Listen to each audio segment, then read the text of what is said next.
Alrighty, let's go ahead and get started. So first and foremost, hello. Thank you so much for joining me for this month's Did You Know webinar. My name is Samantha, and I am one of the customer success specialists here at Hawks Learning.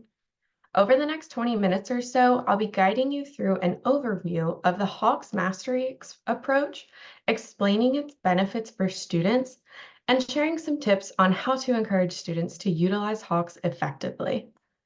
Now, if you happen to have any questions throughout my session today, please feel free to chat those into the Q&A box located at the bottom center of Zoom, and I'll be sure to reserve some time at the end to address your questions. So with that, I'll go ahead and get started. I am going to go ahead and share my screen with you guys so that we can look at this together today. All right. So Hawks is built and based on the concept of what we call mastery learning, but the approach that we take to mastery is truly distinct and fundamentally more effective. Our approach holds students to a higher standard, and it helps them to build a more solid foundation of the content. So essentially, we hold students accountable for solving problems without any assistance or learning aids in the homework until they have successfully proven their understanding of the content at a predetermined competency level. Our mastery learning approach also fosters a positive learning environment to help with reducing anxiety. So students have unlimited attempts to reach mastery in a penalty-free environment, and then they receive 100% credit for reaching the mastery level. If the student does not reach the mastery level, they're provided with customized remediation, including error-specific feedback. And with this approach, students are actually motivated to keep working on the entire set of problems until they actually learn it. So how exactly do we accomplish this? First, we ask students to demonstrate mastery for a full set of questions within the certify mode of a lesson without any learning aids or help. This elevated standard is intended to help encourage long-term retention of the lesson content and increase performance on a higher stakes assignment, such as quizzes and tests and even exams. Second, students can attempt to certify as many times as they need with no penalty to their grade in order to achieve mastery on a lesson. Once they reach mastery, they've certified this lesson and receive 100% credit for the homework assignment. This approach helps keep students motivated to actually complete their homework while also preventing them from feeling discouraged because we never lock them out, and again, they have unlimited attempts. Third, if a student is struggling, they will receive an adaptive set of practice questions where they'll have access to relevant embedded instructional content, an online tutor, and error-specific feedback for targeted remediation that does not count towards mastery, but it does help them build their confidence as they re-enter certify. And then fourth and finally, this approach of mastery at the lesson level creates a safety net for students to make mistakes and learn without any penalty to their grade so that students don't worry about having an off day and losing work or significantly increasing their workload. This helps students to stay on pace with your course and helps prevent them from falling far behind in the class. So let's review a Hawks homework assignment, also known as a lesson, and look at how mastery plays into it. So on my screen here, you can see a Hawks lesson in the student platform. For each lesson, Hawks' unique mastery approach provides 3 distinct modes: learn, practice, and certify. Our simple and consistent interface makes it easy for students to follow the natural progression of our recommended learning path. Learn and practice are designed to prepare students for certify, which is the graded portion of the lesson. So I'll jump into each mode to give you an overview of how they work. So as mentioned, what we're looking at here is actually a lesson within Hawks. I apologize, mine logged me out really quickly. So this is a Hawks lesson where we see our 3-mode learning path. You can see that these modes are numbered so that it's very easy to navigate throughout. And we start with Learn. Learn can be thought of kind of like your ebook, but it's a much more digestible version for the student. It still contains all of your very important information, such as your rules, your definitions, and examples. But like I said, it's much more digestible for the student. It's very user-friendly, and there's even some additional resources in there available to them. We can flip through here just as we would through an ebook, and I'll let you see how we still have all of that important information that comes straight from the textbook in Learn right here. We do have examples as well, and the extra stuff that's in here that they won't see in the ebook are some video content that's available for them. One of the videos is what we call an example level video, which is this right here. An example level video is going to be the example you see on the screen, but there's an instructor narrating the video that's walking through how to work through that problem in real time and explaining what they're doing as they're going. So a student, while they may be working on their own time outside of the classroom, is still getting instructional content from an instructor walking through a real problem for this particular lesson that you've assigned in your course. We can navigate through and see a little bit more of what the Learn mode looks like. We see another example of an example level video, but the other type of video that I wanted to show you today is what we call a lesson level video. A lesson level video can be accessed from any of the pages within Learn by using this watch button that you see in the top left corner. A lesson level video is a brief video, usually around 4 or 5 minutes, and it is just going to give basically a high level overview of what's being covered in this particular lesson. So this is another great resource that's available right within Learn for students. Once students are done in the Learn module, all they have to do is click on Exit Learn in the top left, and it takes them right back to the lesson with the 3-mode learning path, where they can move into the second mode, Practice. Now, jumping into practice, this is exactly what it sounds like. It's a set of practice problems designed to prepare students for the third and final mode, which is the graded portion of the lesson, Certify. The great thing about practice is right off the bat, students are given excellent exposure to what they're going to see when they move into the graded portion of the lesson.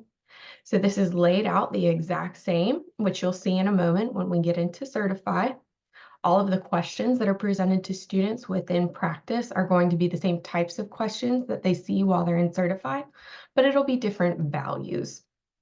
So not only are they getting great exposure, but there are so many excellent tutorial resources while they're in the practice mode to further help set them up for success prior to entering the graded portion of the lesson.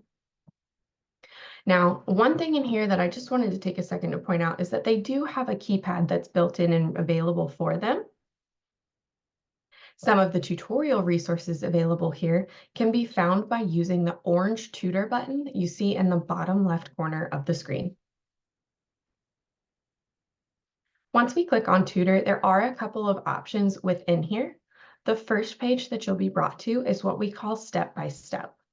So this step-by-step is going to help the student by taking them step-by-step through the process of solving this problem. But with step-by-step, it's going to prompt the student to put in the answer at each step until they reach the final answer of the question. Another option students have within the tutor mode is Learn is actually embedded right here in practice for them. So if you recall, the first mode of the learning path that we walked through was called Learn, and it's that digestible version of the ebook. And to get to that, we're just going to navigate in the top right from the step-by-step tab to the Learn tab that's right next to it. You'll see that this is exactly what we looked at a moment ago. You can still toggle page to page the same way that you did with Learn. We still have our example level videos, as well as the lesson level video right here too. So everything that we talked about in Learn is embedded right into practice for students so that they don't have to worry about exiting practice to go back into Learn and maybe get a little refresher on a definition or a rule. It's right here for them so that It's right there when they need it. Now, another option within Tutor I wanted to show you is the last tab that we see next to Learn, and that is Solution. As it sounds, this tab is going to present the solution of this particular problem to the student, but instead of just giving the answer, we're still going to show your student step by step how to get to this particular answer. Once you're done or your student is done in the tutor mode, in the bottom left, they're going to click this button that says Back to Practice. If the student utilized the Solutions tab within the tutor mode, this answer box will be grayed out and they'll see the correct answer in the bottom left. From here, they can either move on to the next question in the bottom right by clicking the blue Next button, or they can use the Try Similar button found here. They will actually have access to this Try Similar button in each of the questions that they're presented with while in the practice mode, because this is what we use to allow them to really focus their time on the problems that they need further practice in. Similarly, we've also got a skip button that's right next to Try Similar. So as I mentioned, skip and Try Similar are designed to give your student the freedom to get exactly to the problems that they need a little bit of extra practice on to help them feel as prepared as possible before going into the graded portion of the lesson, Certify. Now, one more thing I wanted to show you is that while students are in practice, they actually are presented with what we call explain error. So they're going to get just-in-time remediation, and we take things one step further if they get a question wrong. Let me show you what I mean. To intentionally put in a wrong answer here. So we'll say the answer is 47 out of 65. When I hit submit answer, I'm going to be told that my answer is wrong because it is, and it's important to know that. But our software takes it one step further by offering your student what we call explain error.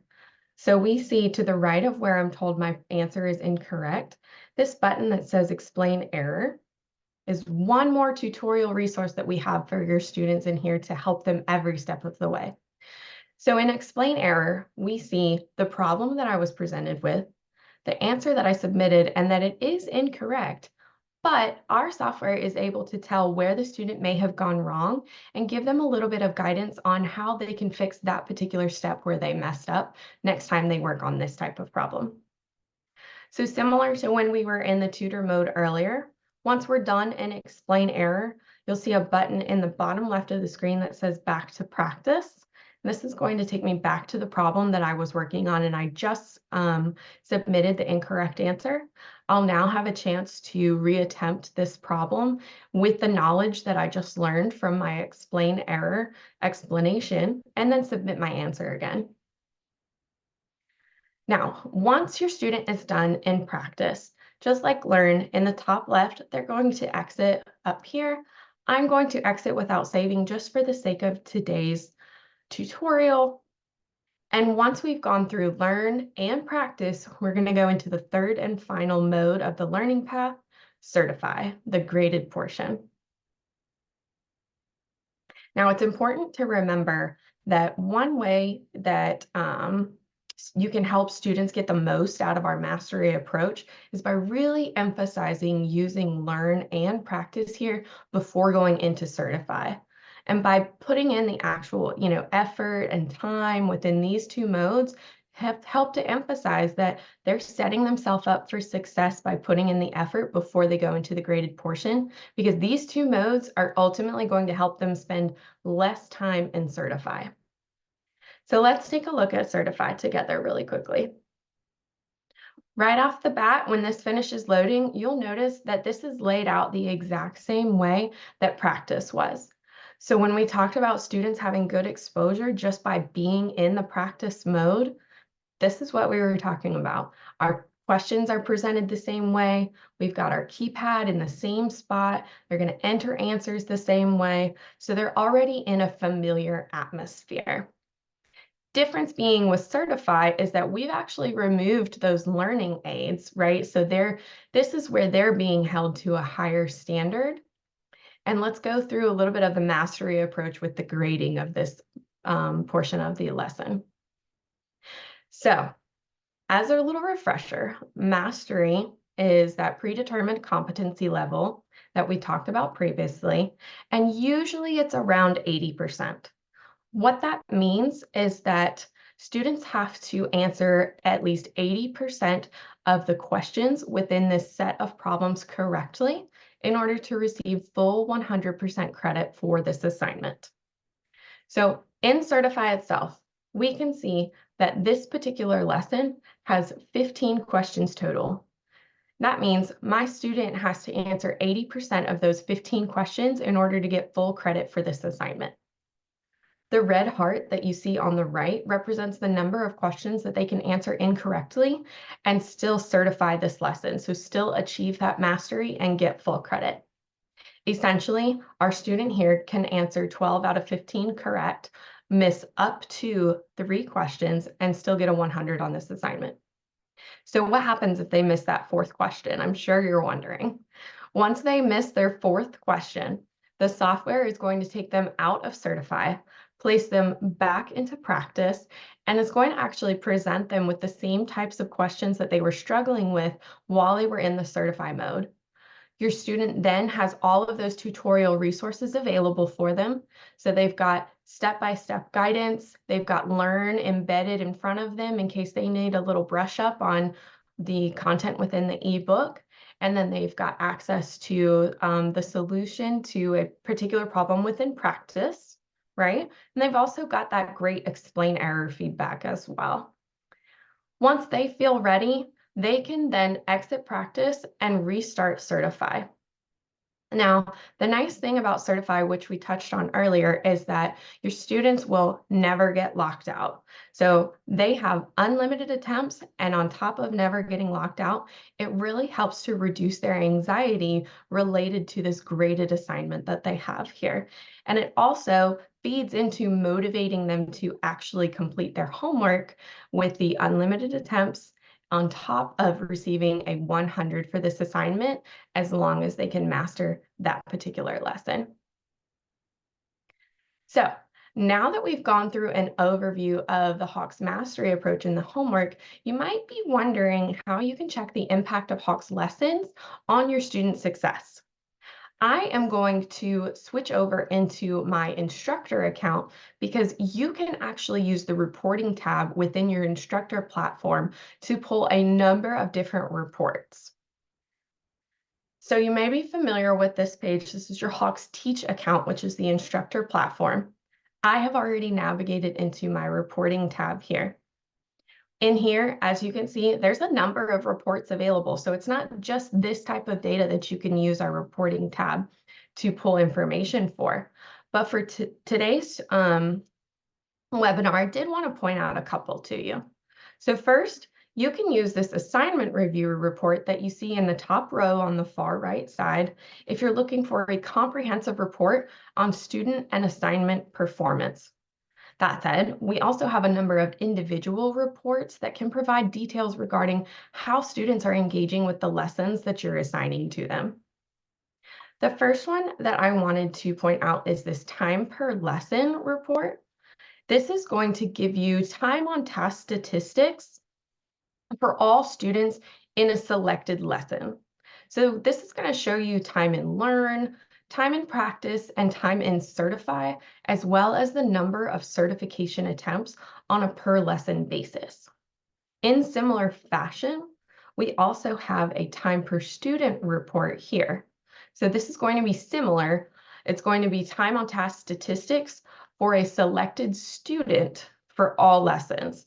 So you'll see the time in Learn and Practice, Certify, number of certification attempts as well, but this is on a per student basis. And the last one I wanted to show you for today is these time and lesson statistics you see right here. So this is going to be a statistical comparison of the time that your students are spending trying to certify in a lesson compared to their total amount of time spent in the lesson. So essentially, we're comparing their time in certify versus the time that they're spending in the other modes of the learning path as well. So a lot of good reports in here. I would strongly encourage you to take a look at these. And if you have any other questions about the reports specifically or anything you're trying to pull, I would recommend reaching out to your designated customer success specialist. So this actually concludes everything that I wanted to review with you for today. So thank you for taking the time to walk through this with me. I have saved a few minutes here at the end to go over any questions you may have. So feel free to go ahead and enter those into the Q&A at the bottom of your screen if you do have any questions, and I'll go ahead and take a look at the Q&A box now to see if any have come in so far.